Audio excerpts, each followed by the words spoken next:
Mesdames, Messieurs de Youbi Média, bonjour et bienvenue sur cette édition du journal. D'abord les titres. Le gouverneur des provinces a tenu lundi 28 juillet 2025 une réunion élargie au Conseil de sécurité au MENI. L'autorité provinciale a parlé du vivre ensemble, de la sécurité, mais également de la justice fiscale. Vous suivrez Bati Moussanga dans cette édition du journal. Et puis dans la province de l'Ituri, le pape Léo XIV a réagi avec consternation profonde, affliction après l'attaque meurtrière contre le fidèle catholique dans cette partie de la province de l'Ituri. Nous sommes à l'est de la République démocratique du Congo. Pendant ce temps, l'opposant congolais Moïse Katumbi Chapwe condamne l'absence de l'autorité de l'État à l'est de la République démocratique du Congo. Dans plus de détails dans cette édition du journal. Mesdames et messieurs, voilà donc tout pour les titres. Installez-vous pour les détails.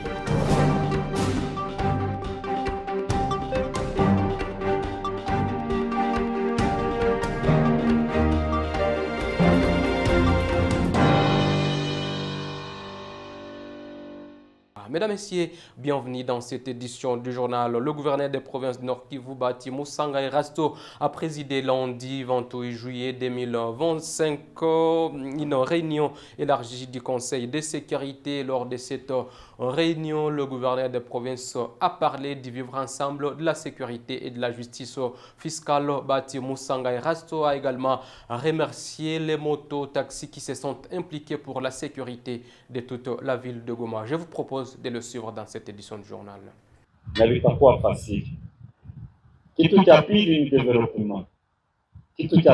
Nous travaillons pour que le développement et la sécurité soient une réalité en mettant de côté les tribalismes. Et là, vous allez voir que nous allons vivre comme au paradis. Chers cadres et membres de l'AFCM 23, travaillons dur pour la sécurité de nos habitants. Nous remercions les taximens moto de la ville de Goma qui commencent déjà à nous amener certains bandits. Dernièrement, ils ont réussi à attraper 2 bandits qui possédaient des armes à feu. Nous devons tout faire pour éradiquer ce genre de personnes et bientôt, nous allons placer nos éléments de la police nationale congolaise partout dans les quartiers où ils étaient avant. Où le nouveau chef du groupement Roussayou, M. Moindo Pascal, promet remettre 10 tôles à toute personne qui viendra lui remettre une arme à feu. Il a donc annoncé cet appel lundi lors du conseil de sécurité qu'il a animé sur place à Roussayou. Nous sommes donc dans le territoire de Nyiragongo. L'objectif poursuivi est de réduire sensiblement la circulation des armes à feu, mais aussi en finir avec l'insécurité qui secoue cette partie de la province du Nord Kivu. Je vous propose de les suivre dans cet extrait choisi par Michel Kakoulé. Hiyo mpango najua ile mwingine iko na usalama kidogo. Na ninajua hiyo mwingine mulikuwa eta majoro ya wasoda na wakati. Je sais moi-même que nous vivons l'insécurité ici à Roussayou. Avant l'occupation de la l'AFCM 23, on avait trop de militaires FARDC, les armes sont restées ici. Raison pour laquelle je viens d'utiliser cette approche en fait de récupérer toutes les armes, amener les armes, mes chers amis, vous aurez 10 tôles. C'est aussi une vision, c'est aussi l'objectif de mettre fin à la circulation des armes à Roussayou et restaurer la paix et la sécurité. Lorsque Roussayou est insécurisé, c'est tout Mugunga qui est touché par cette insécurité. Je vous appelle donc d'amener toutes les armes que vous possédez à la maison.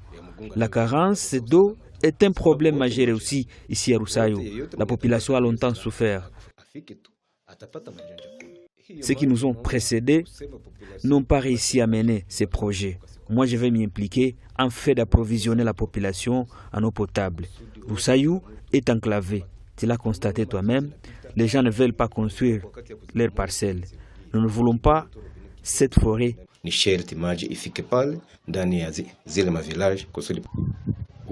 Je vais travailler avec les services des cadastres en fait d'identifier ceux qui possèdent les terrains sans les construire. S'ils ne sont pas retrouvés, on va donner à la population l'occasion ou la permission de construire sur tous ces terrains. Wale wote wenye wako na ile viwanja wenye wanaacha pori pale, na kama hawapatikane, population iko mingi yenye inateseka kukosa viwanja. Ni sherti tuwatie ndani, tuone kama ile pori taisha kusudi mwingine kuwe na usalama. Et puis éducation dans cette édition du journal, disons que la première journée des examens d'État dans la province éducationnelle au Nord Kivu 1 s'est déroulée sans incident majeur. Les élèves finalistes ont abordé avec courage, abnégation et détermination ces épreuves d'État aussi dans toute sécurité et sans inquiétude. À l'occasion, le maire de la ville de Goma a salué le courage et l'abnégation qu'ont fait montre les finalistes qui n'ont pas suivi tout ce qui se disait ça et là. Le maire de la ville a également profité de cette occasion pour remercier tous les intervenants dans le secteur éducatif, notamment les parents d'élèves, les enseignants, mais également les élèves qui se sont tous donnés pour en arriver à ce processus. Je vous propose de suivre Julie Katembo dans cette édition du journal. Les gens croyaient que c'est un rêve, mais ça devient maintenant une réalité. Parce que beaucoup déjà se posaient la question, est-ce qu'il y aura rentrée scolaire? Est-ce qu'il y aura examen d'État? Mais Dieu est grand, on peut féliciter Dieu. Parce que maintenant, toutes les étapes des examens, proprement dit, les enfants ont passé ça. À partir de l'examen de 6e TENAFEB, c'est-à-dire presque tous les examens où il y a. La première des fois, on va féliciter les parents. Parce que les parents, malgré les transmissions orales des fausses informations, comme quoi il y aura année blanche, patati patati, ils ont essayé quand même de prendre ce courage d'amener les enfants à l'école. Nous disons vraiment bravo pour les parents. Malgré les difficultés économiques, les enfants vraiment ont dit que vraiment il faut le Congo de demain appartient à la jeunesse, à nos enfants. Les hommes passent mais les institutions restent. Il ne faut pas donner à la fin l'argent, mais il faut donner à la fin l'éducation. Et pour ça, nous disons encore merci pour les parents. Deuxième chose, nous allons remercier les enseignants. L'IPP, les prophètes et les sous-prophètes pour ce courage-là. Et les enseignants, et l'école primaire, école secondaire et tous les préfets. Nous disons merci. C'est tout un sacrifice. Parce que mal motivés, mais ils ont dit vraiment il faut quand même donner à nos enfants l'éducation. Ça, on peut dire que c'est un sacrifice. Ils ont vraiment poussé. Et voilà maintenant, l'année touche à sa fin et nous sommes à court des examens d'État final.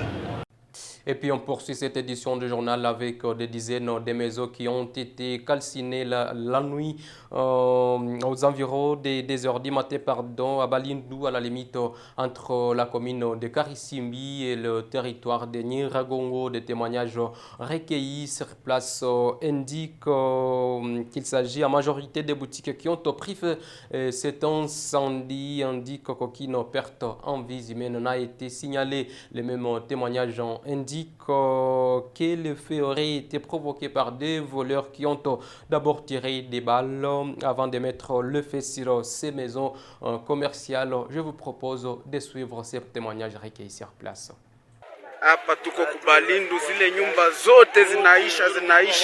Ici, nous sommes à Balindou, où toutes les maisons viennent d'être décimées. Toutes les boutiques, l'école Balindou aussi calcinée. Même si on faisait quoi, rien ne peut plus être sauvé.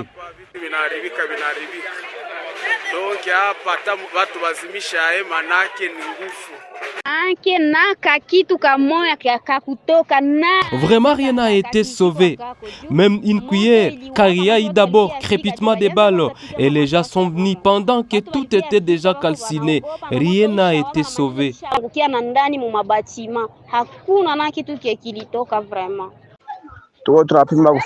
Nous suivons de près pour voir, mais il y a eu des voleurs qui sont venus, ils ont tiré des balles et ont fui. Et donc, ils ont mis le feu sur ces maisons pour créer une distraction, en fait de voler. Et puis, dans la province de l'Ituri, au moins 3 soldats ougandais ont perdu la vie et une dizaine des blessés dans un accident impliquant un convoi militaire à Bunia. Nous sommes bien entendu à Nitori lundi 28 juillet 2025. La cause serait liée à l'état délabré d'Hippo Ngando que le convoi tentait de franchir. Reportage. 3 militaires de l'armée populaire de la défense de l'Ouganda, UPDF, ont trouvé la mort et une dizaine d'autres ont été grièvement blessés dans un accident de la route survenu dimanche 28 juillet dans la ville de Bunia, en province de l'Ituri, à l'est de la République démocratique du Congo. L'accident, selon des sources locales, s'est produit sur l'axe Djougou, centre Maskini, dans le groupement de Loranou, secteur de Walendu-Djassi. Le drame serait survenu alors qu'un convoi militaire en patrouille tentait de franchir le pont Ngando, une infrastructure décrite comme étant en très mauvais état. L'un des véhicules du convoi se serait renversé en tentant de traverser le pont, provoquant la mort immédiate de 3 soldats et blessant grièvement plusieurs autres. Les victimes ont été évacuées vers l'Ouganda via la ville frontière de Nebi pour y recevoir des soins d'urgence, ont précisé des sources sécuritaires. Ce déploiement ougandais à Djougou Centre, récent de seulement 3 jours, constitue une avancée notable de l'UPDF dans une région fortement affectée par la présence persistante de groupes armés. L'intervention de l'armée ougandaise dans cette zone s'inscrit dans le cadre d'une opération conjointe avec les forces armées de la RDC visant à neutraliser les milices locales et à renforcer la sécurité des populations civiles. Et puis, massacre à Nitori, le pape Léo XIV a réagi avec consternation et profonde affliction après l'attaque meurtrière contre des fidèles catholiques en prière le 27 juillet 2025. Dans un message adressé à Fulgence Muteba, président de la conférence épiscopale congolaise, le pape a exprimé sa proximité à l'église du Congo avant de prier pour les victimes. Suivez.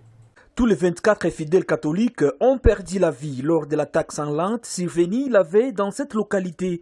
L'inhumation s'est déroulée dans une ambiance de profonde douleur, marquée par des pleurs et consternations des proches et des membres de la communauté.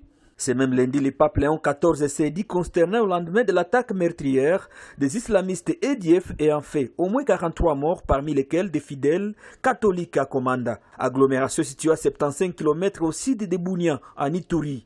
L'assaut mené dans la nuit du samedi à dimanche a ciblé une paroisse catholique où des chrétiens étaient enveillés. Sa sainteté, le pape Léon XIV a appris avec consternation et profonde affliction l'attaque perpétrée contre la paroisse bienheureuse anorite de Komanda dans la province de l'Ituri qui a causé la mort de plusieurs fidèles rassemblés pour les cultes, a indiqué un télégramme du Vatican cité par l'AFP. Plusieurs ont été blessés et d'autres encore emportés dans la forêt par les assaillants. Des habitations et boutiques ont été également incendiées, aggravant une situation humanitaire déjà extrêmement préoccupante dans la province. Cette tragédie nous invite davantage à œuvrer pour le développement humain intégral de la population meurtrie de cette région, ajoute le télégramme signé par le cardinal Pietro Parolin et adressé au président de la conférence épiscopale nationale du Congo, Senko. Cette attaque intervient alors que les forces armées de la République démocratique du Congo et l'armée ougandaise mettent en exécution l'opération militaire conjointe dénommée Shujaa contre les islamistes EDF. Ces massacres viennent une nouvelle fois de relancer le débat sur l'efficacité de cette opération initiée dans l'est de la République démocratique du Congo depuis maintenant 4 ans. Et puis en réaction sur son compte X, l'opposant Moïse Katumbi, président du parti politique Ensemble pour la République, fustige le banc d'Essa, outrance et l'indifférence de Kinshasa. Pour lui, ce nouveau massacre met à nu l'absence totale de l'État dans les zones encore sous son contrôle dans l'est de la République démocratique du Congo.